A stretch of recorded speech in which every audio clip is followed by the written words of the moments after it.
welcome to the Straight Outta BS podcast. Thank you guys for your continued support.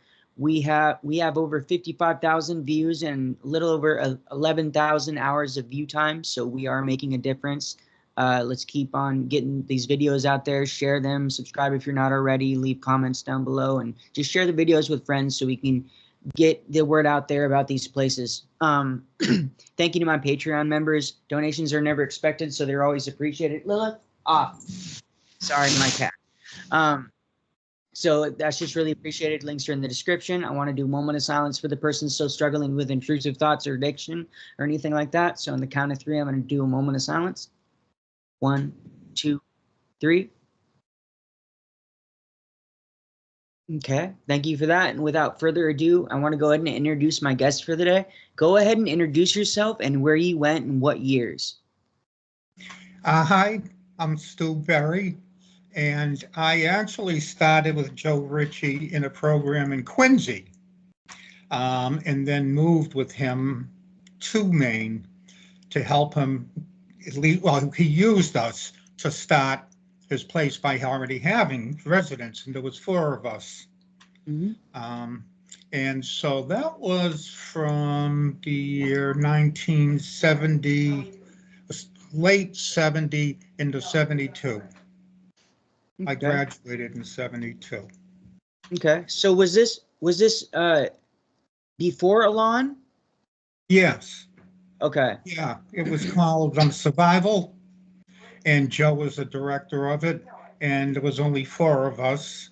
We were starting that up, and somehow Joe hooked up with I can't remember the man's name that owned the Elan camp in Naples. But anyway, and also with Dr. Davidson. Okay. And so of the 4 of us that went up there, I'm the only one that graduated or even made it for too long into the program. Okay. I think Maine kind of crippled some of them because we were originally in Quincy, Mass. From there, we did start getting residents. See, we weren't paying. Mm-hmm. Joe was footing the bill for us, let's say. And so we moved up until the guys, for one reason or another, missed his girlfriend, or one guy just wanted to go get high. He didn't care. Can we swear on this? Do we what? Swear. Yeah, no problem. No problem. Okay, yeah, no, just in case something comes up. Yeah. Especially if we talk about Joe Ritchie. Yeah. No, I like it to be as natural as possible. Just say what you want to say, you know? So. Okay. How am I doing so far? Good. All right. So, I mean, it was even scary for us and just bewildering. We've never seen the Northern Lights before. And there was still ice in May on the road and snow. We were kind of stunned at that. So anyway, I eventually, after graduation, I worked for Joe. I was actually his first resident/director. Okay. And everything was normal until Joe started acting very erratic. In what way? And, well, he would isolate himself in his little apartment with his wife, Sherry, and he would schedule meetings at midnight because that's when TV shut off back in the day. Okay. And then cancel the meeting.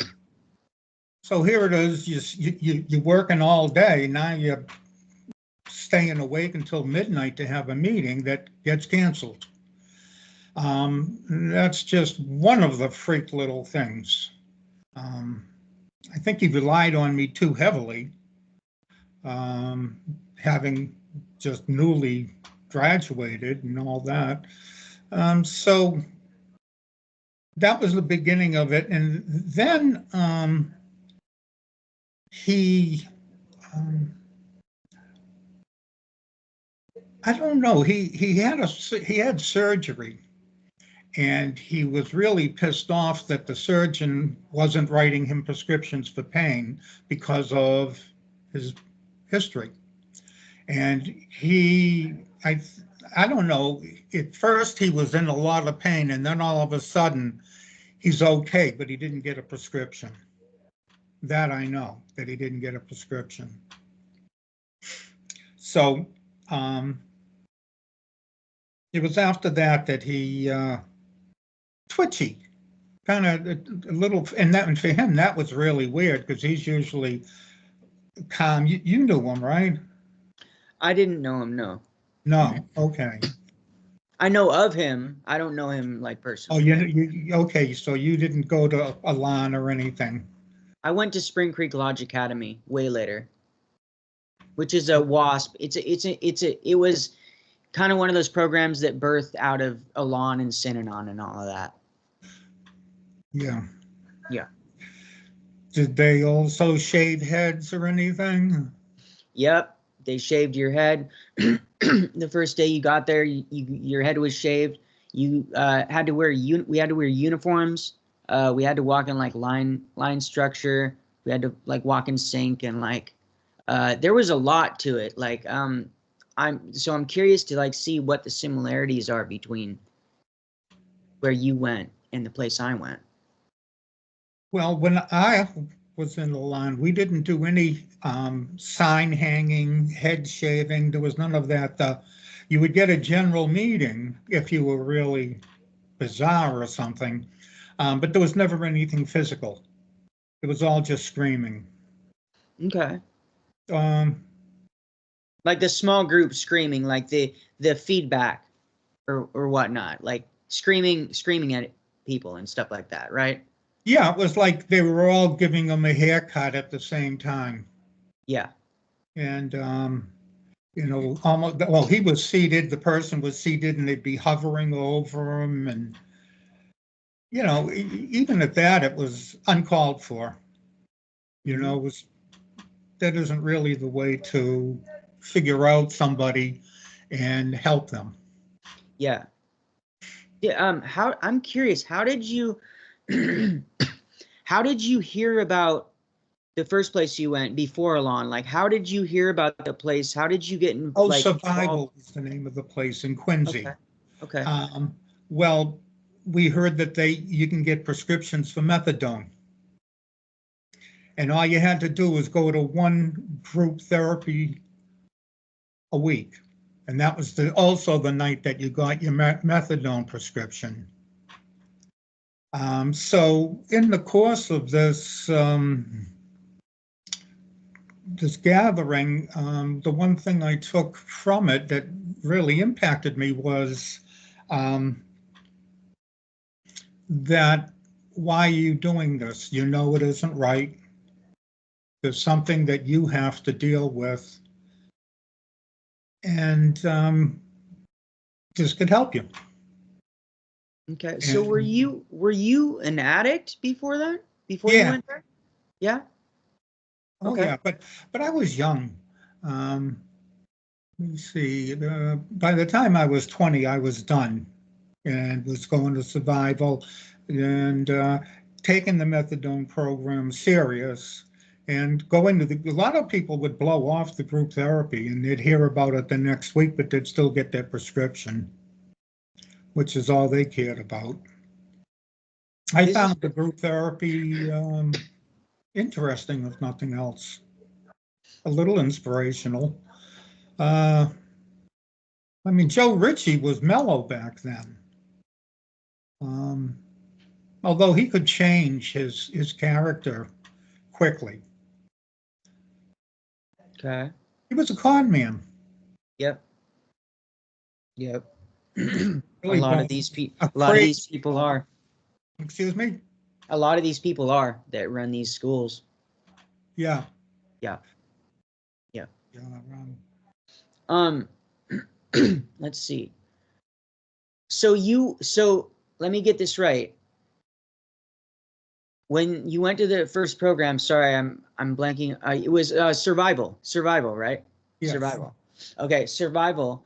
So essentially, you went there, and they would give you methadone in exchange for doing the program. In other words, Right.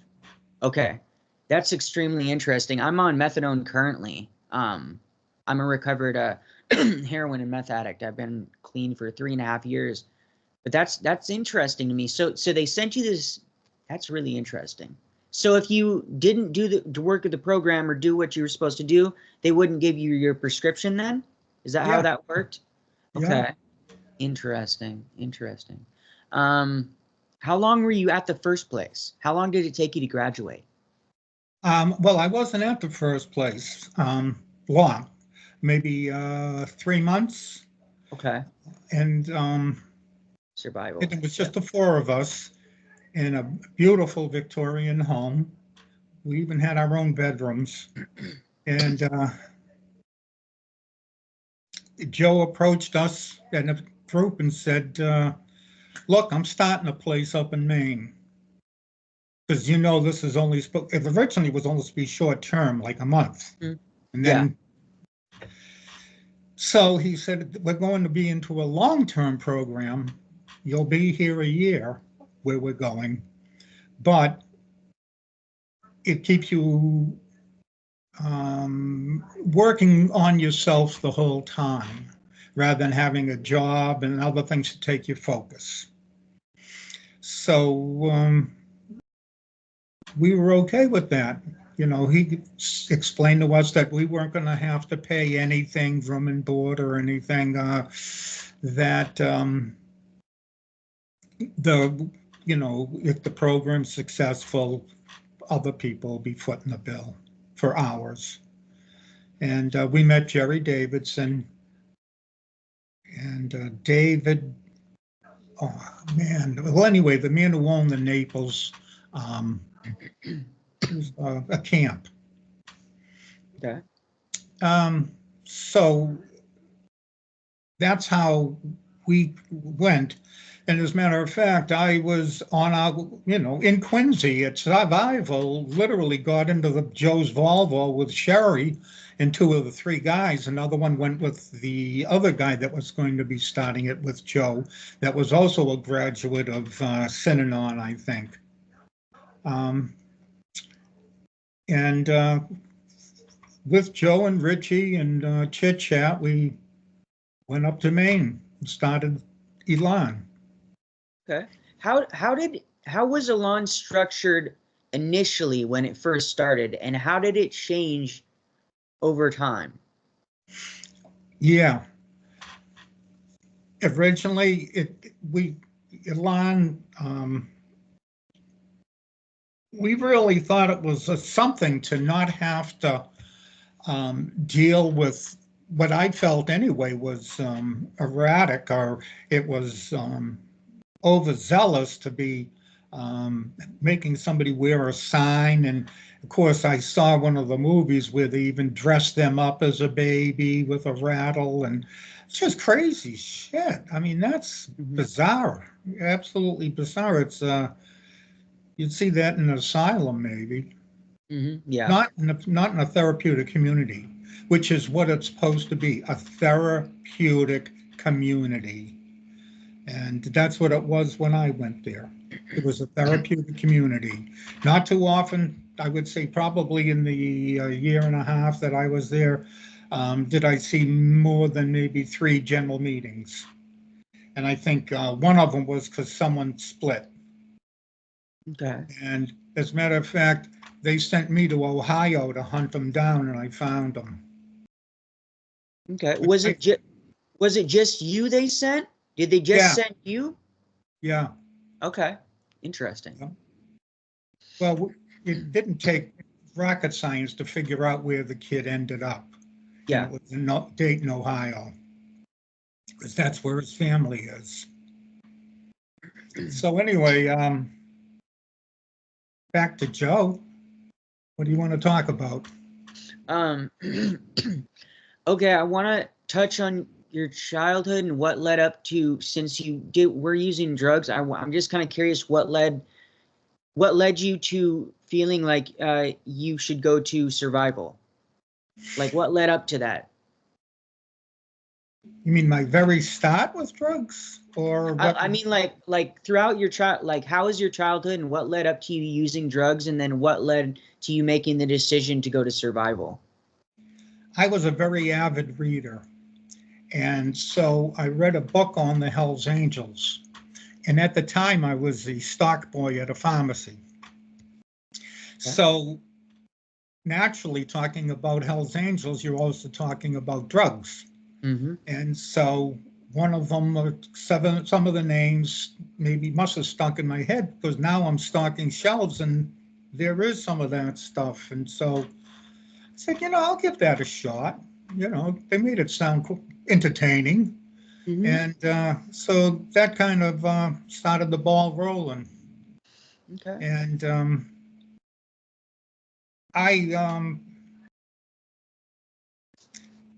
didn't really fulfill my potential. And I felt, even as when I was going in high school, originally up until the drugs, I was like a straight A student, avid reader, didn't care too much about sports, until I was in the Boy Scouts.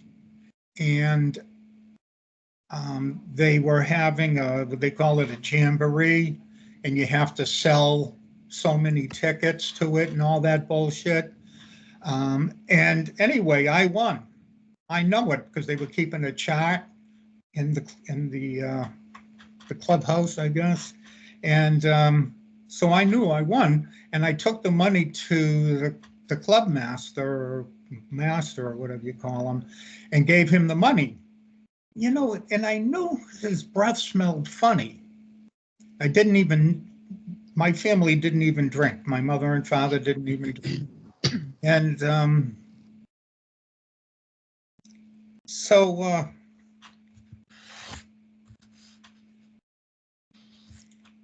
I lost myself there. You were talking about we were getting to like what led you to think going to survival, and you were talking about my lead up to it. Yeah, yep, that's right. yep. Sorry about that. No problem. A No, little no nervous. So fulfill potential. Mm-hmm. Yep. Yes. There you go. Yeah. So I dropped at the time in, let's say, middle school. It would be different divisions, and it was almost like the more intelligent were in the A division, blah blah blah, going down to D. You were in the vocational school or something. Mm-hmm. So anyway, I was in A division, and by the time I hit ninth grade, I was down at the B, and then I think I probably dropped to the C, and then I didn't even care. To the point where the only reason I'm in school is because it's not sunny out. And Yeah. in the middle of the day, if the sun came out, I'd walk out of that school. I didn't care. There was always someone else also to go along with me. So therefore, I went from an A student to a nothing, to the point where by the time I was graduating, I had an appointment to see their counselor. And he said, "So what are you going to do? What kind of a job do you have after you graduate high school?" And I said, I don't have any jobs lined up. He said, "Well, what are you going to do?" And I said, "I don't know. I haven't got there yet, I guess, or something." So he came up with some great ideas, and ended up that I worked for the phone company. Okay. And that just exposed me to even a bigger world of drugs. Okay. And also exposed me to different cultures. I mean, I had a graduating high school class of 965. Out of that, 3 were non-white. Oh wow. Yeah, that's it. And so the exposure to other things at the phone company, like different cultures. And I kind of gravitated to some of it. I was really, really friends with some of the guys there, and we'd get high and everything. And it turns out that from there, I also found that they have stronger drugs than I did. So I ended up buying from them and then selling to my compadres. So, and it was so good that one time a guy came back and he was just about stumbling. He was so high. And he said, "Hey, man, that stuff doesn't work." That was, I almost laughed in his face. And I said, "Oh, yeah?" He says, "Yeah, I want another bag." And I said, "Well, you know, give you your money back." He goes, "No, I don't care about that." So anyway, so from there, you know, it was almost like the junkie square of the town. Yeah, it was Junkie Square. And I hung out with all the junkie guys and ended up with hanging out even with Devil's Disciples, which are like a spin-off of the Hells Angels. And buy and sell heroin with them. So anyway, when I made it into survival, and then they said, what's it about you that you have to seek outside of yourself to feel good? And what's missing there? How can you change it? So that's what really roped me in. Okay. Did they have like an initial meeting with you and was saying that stuff before you like bought all the way into to the program, or did you just jump right into it right away? Oh no, that worked on me for quite a while. Okay. And actually, it didn't occur to me to make any more of it until Joe said, "Hey, I'm putting together a therapeutic community, and this is in Quincy for survival under Dr. Jerf. And would you be interested?" Now, or I don't remember if he asked me personally or if he said to the group, if anybody's interested, talk to me at some point. And so I did, because, I always go back to where I picked that bottle of drugs up off the shelf in the drugstore. And of course, it got even weirder because my grandfather was a pharmacist. Okay. Yep. And during the summer, I worked on Cape Cod at his pharmacy being a stock boy. And that was a trip in itself because the guy that owned the store was a raging alcoholic. Oh, God. And he'd leave me in charge of the drugstore while he goes up to have quote unquote lunch. And if anything should come up, give him a call. Now, this was Sunday on a nice day on Cape Cod, so nobody's coming into the store. So he could take off. Anything comes up, Stu, give me a call. I'll be right up the street. Beautiful. Man, I walked out of there with pockets bulging. All drugs. And see, he was selling them too. He didn't think I knew, but I knew he was. And so he was already forging the records. Okay. It was a real weird place back then. What years was this? What years were this? 67 or 8 to 69. Okay. Summer of 69. It was a good one. And you ever hear of terpene hydrate and terpene hydrate? Yeah, I know. I've heard of it. Yeah. Yeah. Well, we had a guy, he had 3 or 4 different names, and he'd come into the drugstore to buy it. Yeah. I'd screw with him and I'd use another name that he had just used because he has to sign the book. And he goes, no, I'm so and so. I said, oh, okay, here, just sign the book. Oh, terpenhydrate and codeine. That's what it was. Yep. Yep. Yeah. So it seemed as though wherever I went, there was a lot of drug use and alcohol abuse. So, I don't know, I fit right in. Okay.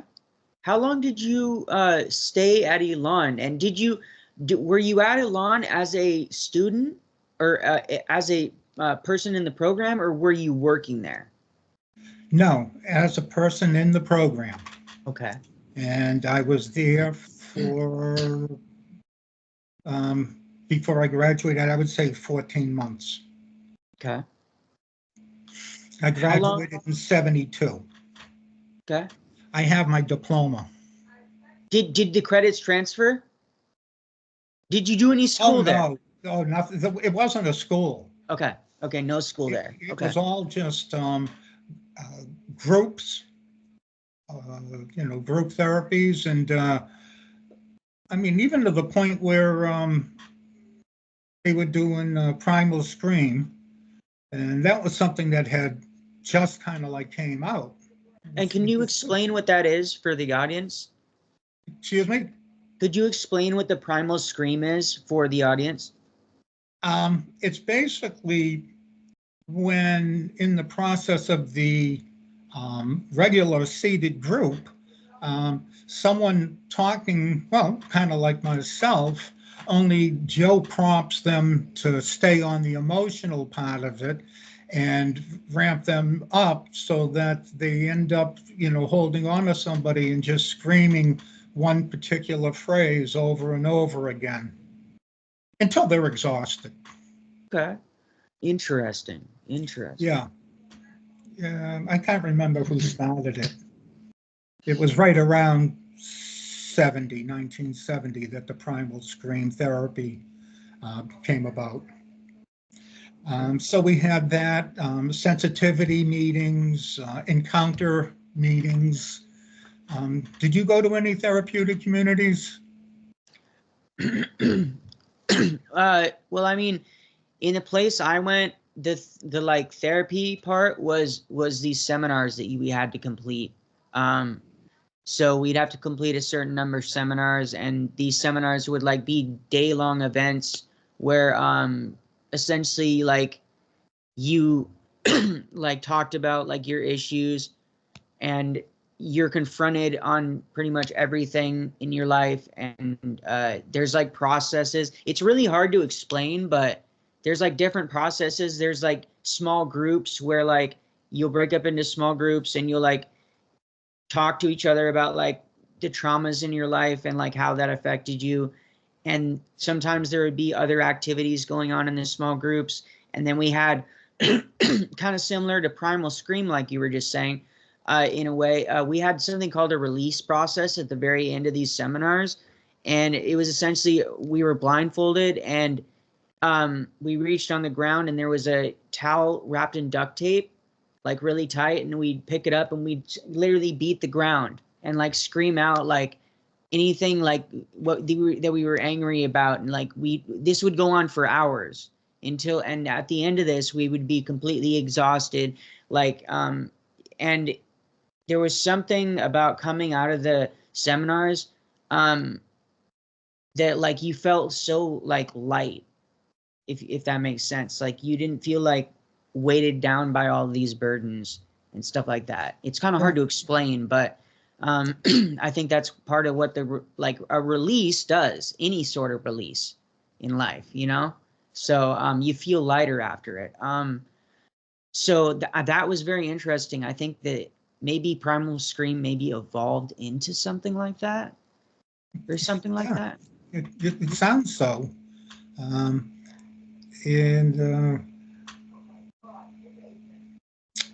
it even had a man confess to murder, one of the Primal Scream groups, a very famous murder.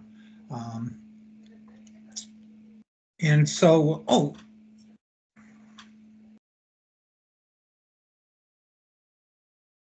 never mind, I was thinking of something else. No, totally fine. Totally fine. let's see. How was the food there at Elan? Was it It horrible? was okay. It Okay. wasn't mom's cooking, that's for sure, because the residents, that's how we were referred to, the residents did the cooking. Okay. They ran the house. That's basically what they did during the day. There wasn't classrooms and schoolwork. No, you worked on your house. You learned to be on your hands and knees scrubbing a floor, which is something that, at our age, we really hadn't been exposed to. Mm-hmm. The food, it wasn't mom's cooking, but it was edible. And we were well fed, well taken care of. I never had a cold night. And Dr. Jerf, if you were sick, would actually come up and attend to you. Okay. Because I had a couple of infections that he had to take a look at. From swimming and hitting a rock on your foot with your foot or something. I can't remember exactly. Because Naples was on a lake, Lake Sebago. And so we had our own little beach. And if everything was going right in the house, we'd get to go to the beach, which was pretty good. Okay. And it had tennis courts, and if any of us had a racket and balls, we probably could have used the tennis courts too. That's cool. And Yeah. what year were you in Elan? Would this be like 70s now? Yeah, I graduated in 72. Okay. 72. Okay. Yeah.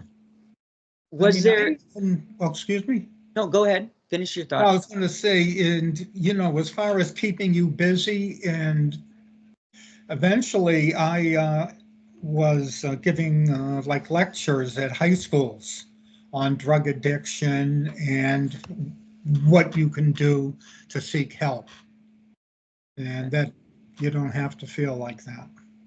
Was that by choice, or was that the school saying, "Hey, you should go do this"? No, it was all set up by Joe, Okay. and I was his designated speaker. And also it would be like at the Elks, where the police would have a gathering, and I would have a talk about what Elan is and what the residents, or who the residents are. And it was also Elan's way of letting them know that we're not crazy, drug crazed, that we're people who just need help. And we're getting it. Okay. And we were. I still remember some of the "to be aware is to be alive." Oh, there's a bunch of them that I still say to myself at times. Okay. And Was there any women at Elan, or was it yes, just men? no, Okay. it was both. Yeah, Was there separation between the sexes? just for sleeping. Okay. Okay. Other than that, no, you all work together. Okay. Yeah, and in the time that I was there, not one story of anybody getting physical with another resident. That's Just, good. yeah, it is. It just never happened. I think people were very serious about their addiction. And it was, it got to the point where psychiatrists are sending their kids to Elan. Yeah. Which says a lot for Joe Ritchie and his sales. Between him and Dr. Davidson made it happen. Yeah. Yeah. David Goldberg is the one who owned Naples. Because he signed my diploma as well.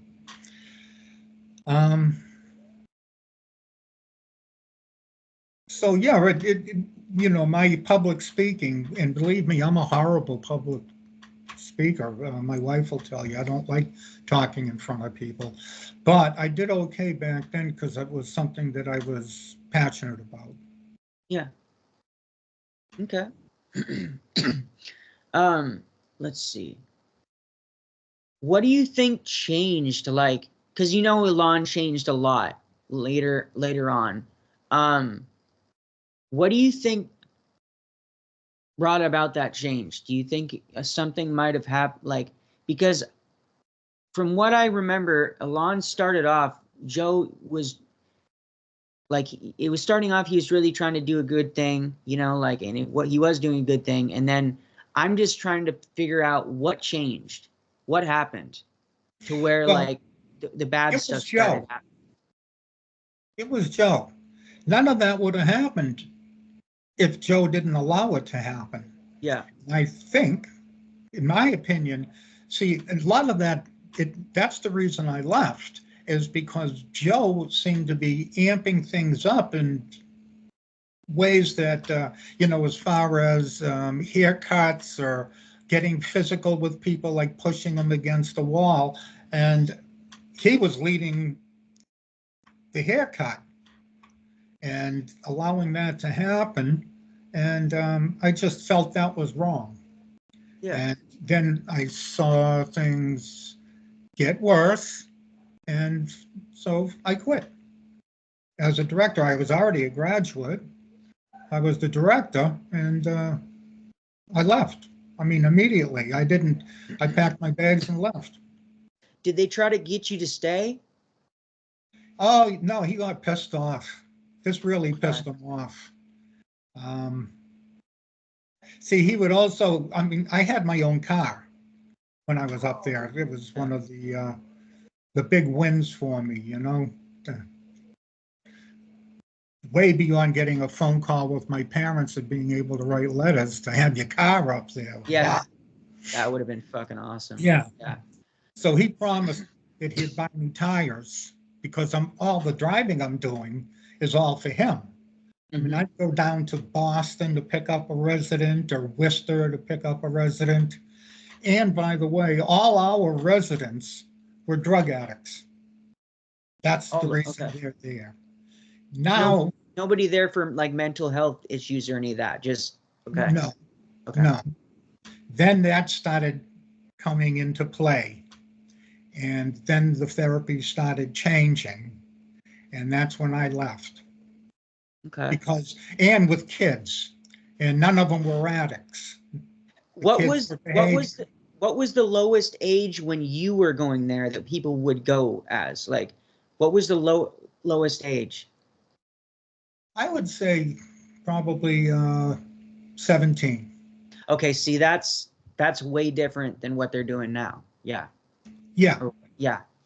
Next thing you know, I'm picking up some kid at the jailhouse in handcuffs.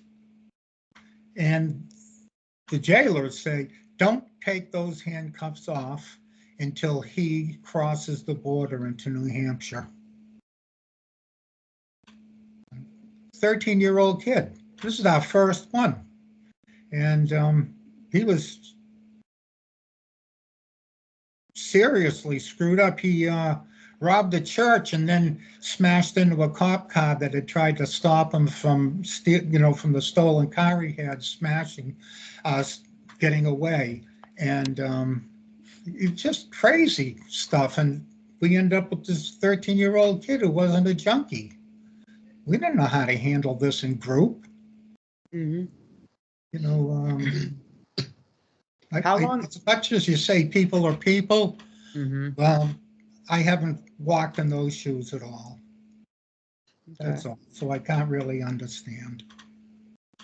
Yeah. How long into your stay did stuff start to change, would you say? Oh, after I graduated. Okay. It's when I was the director, and that was something else that I couldn't, like, I was the director until Joe would come in and take over for one reason or another. And I think there was more money apparently somehow in taking these young kids instead of junkies. I can't figure that out, but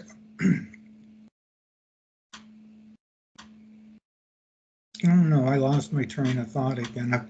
See, this brings back a lot of stuff for me. I haven't talked about this in quite a while. And of course, talking about Joe Ritchie and the people there in my role. I feel guilty because, you see, I left those kids. I was going to ask you that. Because I wasn't going to lose it like Joe Ritchie did. So, yeah, he was very pissed. Actually told me to hurry up and pack my bags and get the fuck out. Oh, wow. Okay. Yeah. Okay. Well, he did a lot for me. He saved my life. But I don't owe him on. Yeah. Well, he showed you the way. He showed you the way. Yeah. Oh, absolutely. Yeah. It's almost hard for me to believe, other than as I saw him when I was a director and how he started to crumble. And that's when the combination of that and what he was doing, no. And the people we were accepting, they were not people that would even listen to reason. They could shut themselves off. You knew that you were talking to a blank wall. And they wouldn't even move for over an hour, just stand in place. Yeah. Obviously some mental health stuff going on, Yep. that should have been addressed instead of them being sent away. You know what I mean? In my opinion, that needs to be addressed with a therapist or whatever, whatever it works, but sending your kid away isn't, especially if they have underlying mental health issues that haven't been addressed. Like, how about you try addressing those first? Sure. Absolutely. Yeah. Definitely. Okay. How long were you there as a director, would you say? I would say only maybe 5 months. Okay. And was there anybody else appointed to a position like that, or were you the only person when you were there? I was the only person there. Okay. Because the 4 guys that I started with, they came from survival, they never graduated. And so now we needed the new people that we're now getting, the referrals from psychiatrists, and I don't know where else they got some of these people, hospitals. No, so nobody graduated for probably 9 months after I did. Okay. I wouldn't even know, because by then I was gone. Yeah. And I feel as though I abandoned them, but no, I couldn't. I just couldn't stay. Well, I feel like it would have been even more of a weight on your conscience to have stayed when you knew stuff was getting really bad. You know what I mean? And stuff was really changing. If you had stayed, it would have said, I feel like you were stronger for leaving. You know what I mean? I personally feel like you're stronger for leaving than staying. Even if you could have helped these, I don't think you could have helped these people in the program, because they would have had to make their own decision to either work the program or get pulled or whatever it is. So I think you made the best decision for yourself. You saw stuff was changing and bad stuff was happening, so you left. Yeah. Yeah, survival. Yep. Going to think about number one, and I didn't even know where I was going to work, what I was going to do. But luckily, I found a job in Portland, Maine, and someone to share an apartment with, and stayed there until I moved down to Massachusetts, when I lost my license for speeding. Oh, damn. So I lost my license, but I still had the application for the one in Massachusetts. So back to Massachusetts and to get a driver's license again. Nice. Yeah. Did they give you methadone at Elan, or did they? No. You stop? So So was there any sort of tapering period between I keep on blanking on the survival between survival and Elan? Was there any tapering period? Like, did you No, taper off of the methadone, or they? no, No. no talk of that at all. As a matter of fact, when we showed up initially at the survival house, we were stoned out of our mind. Well, we figured this was the last time we're going to get high. We might as well make it good. Yeah. And Joe said, I told you to be here at such and such a time, and you guys are like 2 hours late, and you're stoned. Get the fuck out of here and come back in the morning at this time. I can't remember what it was. And we were there. Okay. So he let us in. Okay. Did you have any withdrawal symptoms coming off of the methadone? Well, methadone and heroin. Yeah, both. Okay. Yes. Yes. We just dealt with it. It's like the flu. Okay. How was life? What was life like after the program? What have you struggled with the most as a result of the program? Or was there anything that you struggled with as a result of the program? Maybe there wasn't for you, but I also want to know, in addition to that, what did you gain from the program?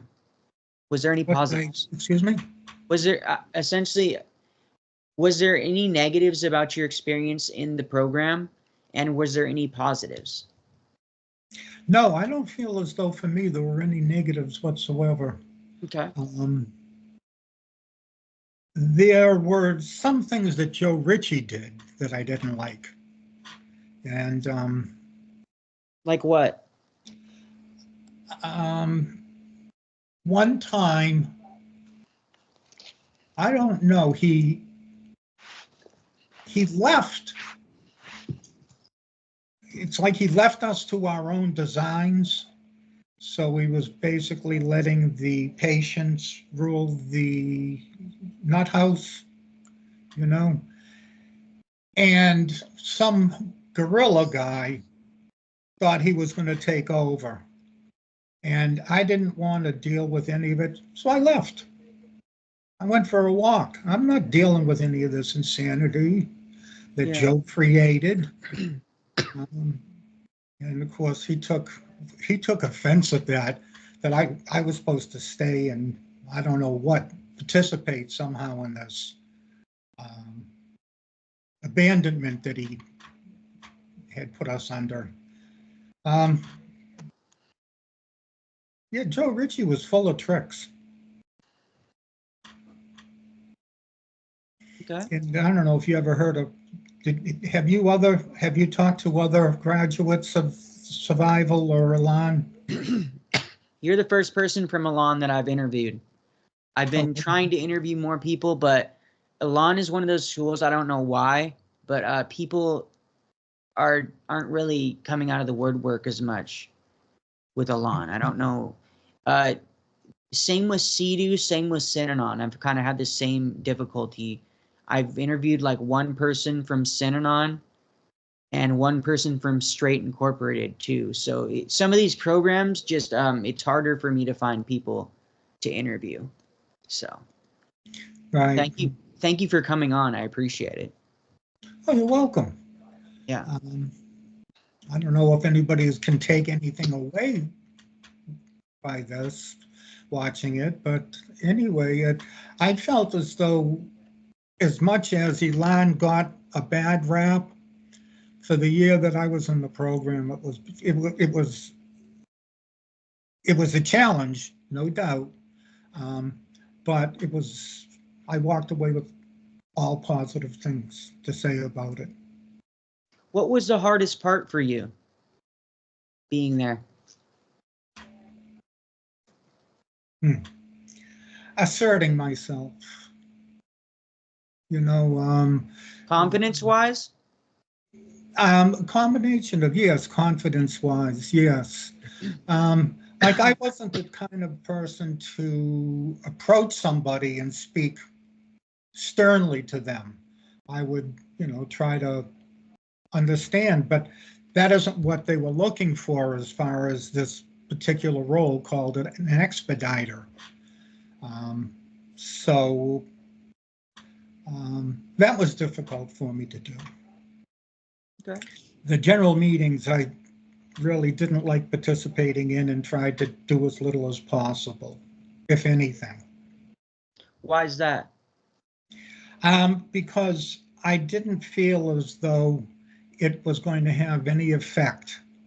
The person that it's directed at is just going to shut down. Bingo.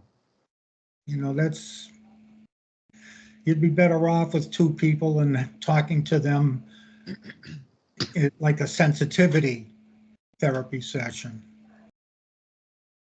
And plus the people that really were getting these GMs were people, well, like as I said, that had run away or had stolen something, you know, just things that were just not the norm. You know, yeah, you might forget to do something and you get a haircut or, you know, something like that. And you know what a haircut is? Yeah, where they buzz your head. Right? No. It's No. when they call you into a room and there's maybe 5 or 6 different people in the room and you're against the wall and they start one at a time either talking to you nicely or screaming at you for something that you did. And that was called a haircut? That's a haircut. Yeah, I'm Okay. sorry. I didn't realize this. You didn't. Yeah, that's a haircut. Okay. How often did those happen? Excuse me? How often did those happen? Oh, daily. Okay. Yeah, somebody's screwing up. I mean, by the time I graduated, there were about 30 people, 30 residents there. It was a full house. And so you had people could kind of think they could get away with things, maybe leaving, not doing something that they were supposed to, a job that, and so they'd get called into a room and screamed at. Okay. Did that ever happen to you? Yeah, a couple of times. Yeah, no, I can't. Yeah, it happened to me. Okay. Did how did that, like, was it difficult for you, like, when that happened? No, I never listened to them. Okay. Not really. I got the gist of it, and after that, I just set my mind off somewhere. Okay. If you could go back in a time machine, knowing what you know now, and not go through Elan or survival, would you do it, and why?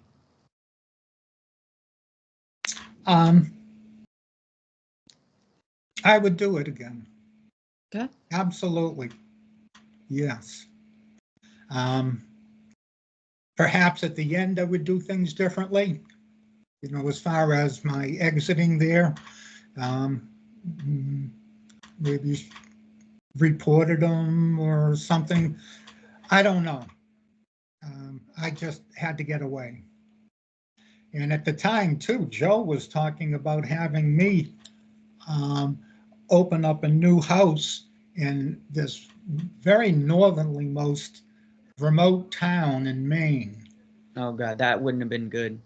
No, I mean, to the point where they even had those sidewalks that were elevated because of the floods. It was crazy, you know, coming from a suburb of Boston. No, but that was also kind of looming over my head while I was. That's why. All right, I'm done with you guys. Yeah. Yeah. Okay. And it wasn't like Joe said, "Do you want that job?" You know, you can be a director here in Maine, down here in Naples, or go up to Lincoln. No, you're going to be the director of Lincoln. Yeah. Lincoln, Maine, which nickname was Stinkin' Lincoln because it was a paper mill there. Oh wow. Okay. Yeah, and it did smell. I'm And sure. yeah, we drove up there, and you would see houses that didn't have any wires going to them. They were they had their own water and their own generator, and that's how they were. The grid. Right. So that wasn't for me. Even Naples, you had to drive an hour after 7 o'clock if you wanted something to eat. No place, every place was closed. 7 o'clock at night, you had to go to Portland, Maine, an hour away to get a sub if you're hungry. Yeah, the place I went was 30 miles to the nearest town. The boarding school was 30 miles in the middle of nowhere, in the middle of the forest in Montana. Wow. Yeah. Like you're not, yeah, people tried to run from there, but like you're going nowhere. Like it's literally like any way you run, it's hundreds and hundreds of miles of forest and stuff like that. So And it's, then what are you going to do now that you've yeah. run? Plus it's Montana. There's so many animals. There's bears. There's like cougars, all sorts of stuff. Like, you know, Nice. so, let's see.